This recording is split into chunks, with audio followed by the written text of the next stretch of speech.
मौत की तलाश में भटकता महाभारत के एक योद्धा की कहानी।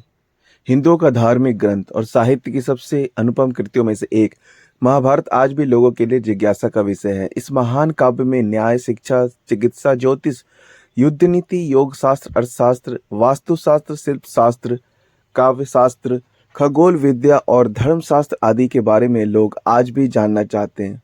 इसकी अद्भुत और रोचक घटनाएं इस ग्रंथ को और ज्यादा पढ़ने के लिए प्रेरित करती हैं। ऐसी ही एक घटना है अश्वत्थामा की मृत्यु को लेकर, जिसके बारे में कहा जाता है कि वह आज भी जिंदा है।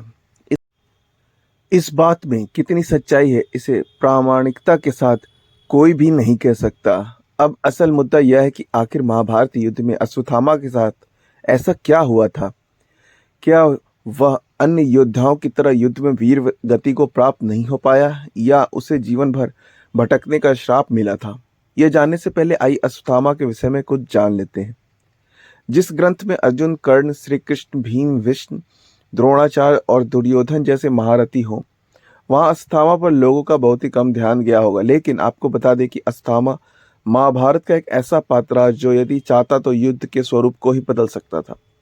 कौन है अश्वत्थामा? अश्वत्थामा गुरु द्रोणाचार्य और कृपाचार्य की बहन का पुत्र था।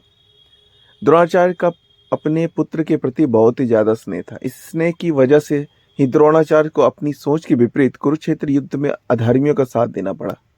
वह कौरवों के समर्थन में पांडवों के खिलाफ मैदान में उतरे थे। गुरु द्रोणाचार्य की मृत्यु बात युद्ध के दिनों की बात है, जब भीष्म पितामह की तरह गुरु द्रोणाचार्य भी पांडवों के विजय में सबसे बड़ी बाधा बनते जा रहे थे।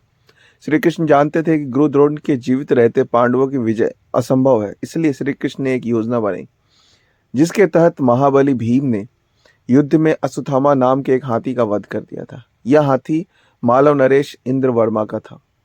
यह झूठी सूचना जब युधिष्ठिर द्वारा द्रोणाचार्य को दी गई तो उन्होंने अस्त्र शस्त्र त्याग दिए और समाधिष्ठ होकर बैठ गए।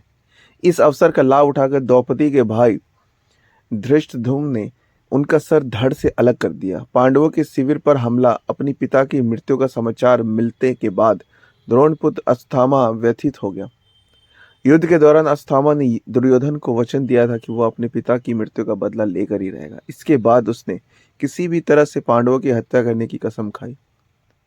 युद्ध के अंतिम दिन दुर्योधन की पराजय के बाद अश्वत्थामा ने बचे हुए कौरवों की सेना के साथ मिलकर पांडवों के शिविर पर हमला किया।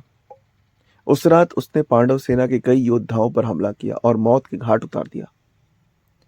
उसने अपने पिता के हत्यारे धृष्टद्युम्न और उसके भाइयों की हत्या की। साथ उसने द्रौपदी के पांचों पुत्र की भी हत्या कर डाली।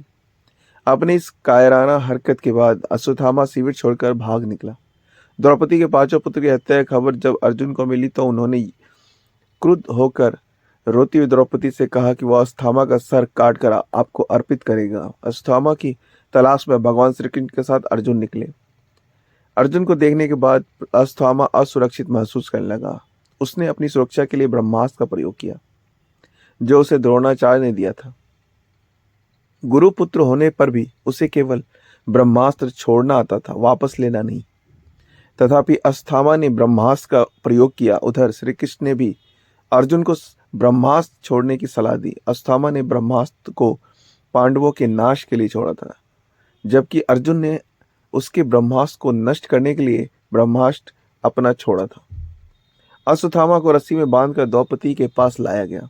अश्वत्थामा को रस्सी से बंधा हुआ देख द्रौपदी का कोमल हृदय पिघल गया और उसने अर्जुन से अश्वत्थामा को बंधन मुक्त करने का कहा।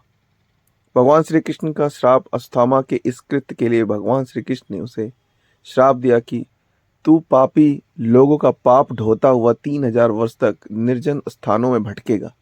तेरे शरीर से सदैव रक्त की दुर्गंध निश्रित होती रहेगी।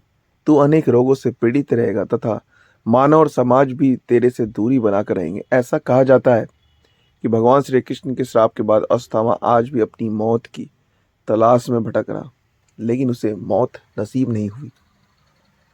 आखिर कब तक भुगतनी होगी उसे यह सजा, पता नहीं।